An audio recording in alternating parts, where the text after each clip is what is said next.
of the month under $50 and under $25. So for those who missed the other episodes, each month I kind of bring together a guide of tech products within a certain price range.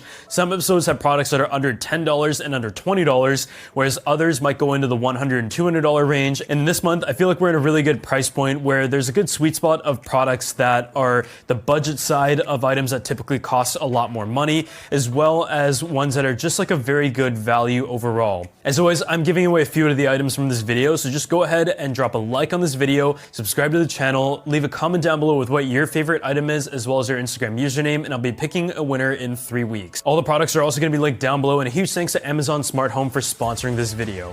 So this right here is a Havit mechanical wired keyboard, and at the time of making this video, it is actually on sale for $40, which for what it is able to offer in terms of design, functionality, and the mechanical aspects of it, I would say is an absolute steal. The first thing that I really like about it is its form factor. It's an 85% size, and it has all of the keys that are on a typical full-size keyboard with number pad, because you can see on this side here, you have all those keys, and I personally don't really like full-size keyboard just because I don't feel like the size trade-off is worth the number of times that I actually use a number pad, but I feel like in this case you have a really nice sweet spot with the 89 key setup. It features Havit's red switches, and from a mechanical perspective, I know there are people who are a lot more experienced with keyboards than I am, but I feel like the red switches are a really good medium of good responsiveness and sound feedback, but there are options that you can customize, and it also has Havit's PBT key cups that I feel like are very high quality, and these keys are rated for 50 million clicks. Just in terms of the color, these are definitely not for everyone. I think in certain setups, it can look very good with like a saddle brown desk mat,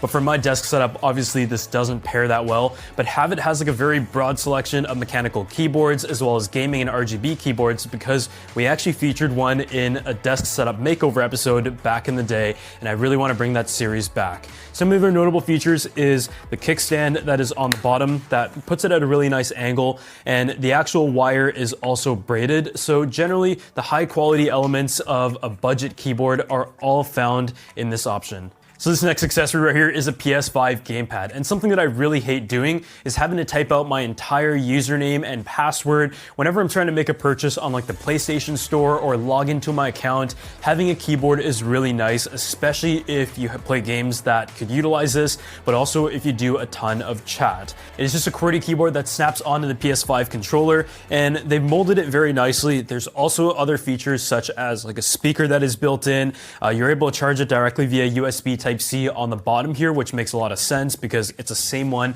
that the PS5 DualShock uses, and it also has the Bluetooth connectivity and all that. So it's just one that's a nice utility, and I think it's a must-have accessory to have around, especially whenever you have to like log in or type something instead of having to use like the joystick and all that, which just takes a lot longer. So if you guys have been following the Cool Tech series, you might notice that we make a lot of coffee. There's been a few different weird machines that we've tested out, some that work better than others, but I've had to pick out a few coffee grinders because each one of those requires you to kind of set it all up, and that's probably the reason why I don't use them every single day. This right here is a Bodum coffee grinder, and it comes in at a price of $27, and I think it is very stylish. It has a few different color options. This is just like a very simple cream and red, but in terms of functionality, it is very straightforward and what you'd find in most like kitchen, tabletop, budget coffee grinders, but this one just looks a lot better. It provides up to 150 watts of power, and you just go ahead and put your grounds there, press the button, and the thing about these budget ones is that you do have to kind of gauge how much time you want to have it grind for in order to get the consistency that you're looking for depending on your coffee method. I think what I like most about it is that it is very stylish, and with the fun color options and at the price point that it is offered, it is just a simple product that you don't feel like you always have to put away in the cabinet. So whenever somebody comes up to me and asks for the best Bluetooth speaker under $100, this has been my go-to recommendation for the most part. This is the Anchor by Soundcore 2nd generation, and Soundcore is a product line that we have featured on the channel quite a bit, whether it is their truly wireless earbuds, their speakers, but the Anchor and Soundcore products as a whole have become very reliable and high performance over the years while still coming in at great price points. The form factor is pretty much the same as you would expect out of all the previous generations, even when it was branded branded as Anchor. It gives you 12 watts of power as well as a dual neodymium driver setup, and the digital signal processor gives you enhanced pass and zero distortion, and I definitely agree with that. When you have this thing up at like 75, 80, or even 90% volume, it is still crystal clear, and I've just always been impressed with the sound quality that is able to deliver at its price point, but also in its form factor. On top of that, the battery life is up to 24 hours, which for its size is very impressive. And on the top, you have all of your different buttons, including the sound core, the Bluetooth, the volume up and down, and also the power on off. And you do also have some control via the sound core apps. So there's a bit of like an ecosystem that they have set up that enhance the functionality of all the products that you purchase from Soundcore. If durability is important to you, it has like a nice soft touch finish that is cushioned around the main speaker membrane, but it also has an IPX7 water resistant rating. So the next two products are from the Amazon Smart Home lineup, and it's a combination of items that really elevate your smart home experience at a very good price point. And a huge thanks to Amazon Smart Home for sponsoring this video. For example, the Amazon Echo Dot 4th generation comes in at a price of under $50, whereas the Senglid bulbs in a set of 4 come in at a price of $30, whereas the Amazon Smart Plug comes in at a price of $25. The Amazon Smart Plug is something that you can plug into any outlet in your house, and it instantly turns it into a smart plug. You can tell it to turn on or off. Whether it's like a light switch, a lamp, an appliance that you don't want to keep on all day, anything that you want to go ahead and plug in and control hands-free, the options are essentially limitless. In addition to that though, a great bulb that you can put in your lamp or desk light is the Senglid RGB bulbs.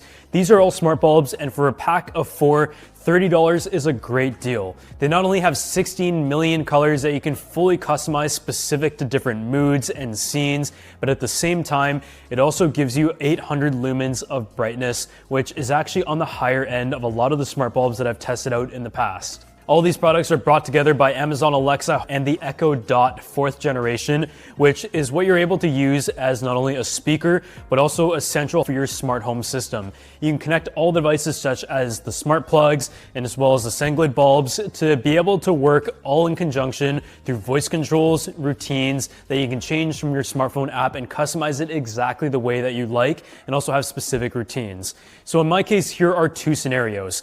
For example, that lamp back there is usually only on while we're in the office during the day. And by being able to set routines or turn it off through voice assistant, it just makes things very convenient. And I also like the fact that there is a physical button as well.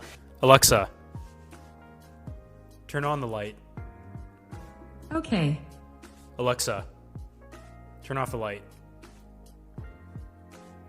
Okay. So if you guys want to go ahead and check out any of the Amazon smart home devices for yourself that are priced under $50 and $25, I'm going to leave a link down below, and a huge thanks to Amazon once again for sponsoring this video. So it's no secret on the channel that I'm a huge Logitech fanboy. I love their keyboards, I love their Logitech MX Master line. I've used them all the way throughout my whole YouTube career. But on this recent trip that I went on to Barcelona, I actually forgot to bring a mouse, and so I asked Carl Conrad if he had one with him, and this is the one that he lent me, and I feel like this is a very good option for anyone out there who's looking for a good blend of productivity, but also some light gaming, especially when on the go. I believe this is one of the lightest mouse options on the market, and it is the Razer Orochi V2, and it comes in at under 60 grams. What I also really liked about it is if you take this cover off right here, it gives you the option for both a AAA and also a AA battery. The way the Orochi is designed is to still give you a perfectly balanced feel. And the way they've kind of offset the battery layouts is to balance it out depending on the battery option that you use. It has Razer's hyperspeed wireless technology at an 18K DPI optical sensor, and so it is suitable for some forms of gaming with its high sensitivity, and it's also doing a relatively good job in tracking many surfaces. But if you're looking for like the ultimate mouse that is able to track on like all types of surfaces, including glass and glossy areas, then I think the Logitech definitely still has the edge. But at a price of $50, I think this is definitely an option to consider. And if you are like left-handed, for example, the design is ambidextrous. So on the topic of keyboards and mice, this right here is a desk mat from Logitech that comes in at a price of $20. It has like this spill resistant cloth finish to it that is very soft, and especially if you're using like a gaming mouse, you like to have that surface area and a smooth gliding surface.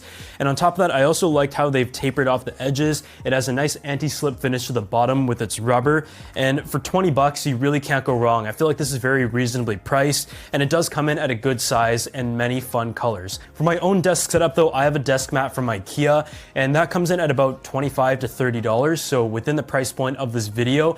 But black leather just shows a ton of dust and scratches and smudges all over the place. So I do feel like this Logitech desk mat at $20 is a better overall option. So this next product right here is the Amazon Basic 60-inch tripod. And the reason why I'm talking about this is because on my recent trip, we did bring a tripod just in case, but tripods are not exactly the easiest thing to transport with. So a lot of times having a budget tripod that's able to get the job done for static shots, but that if you wanted to like give it away or if you lost it, it wouldn't really matter.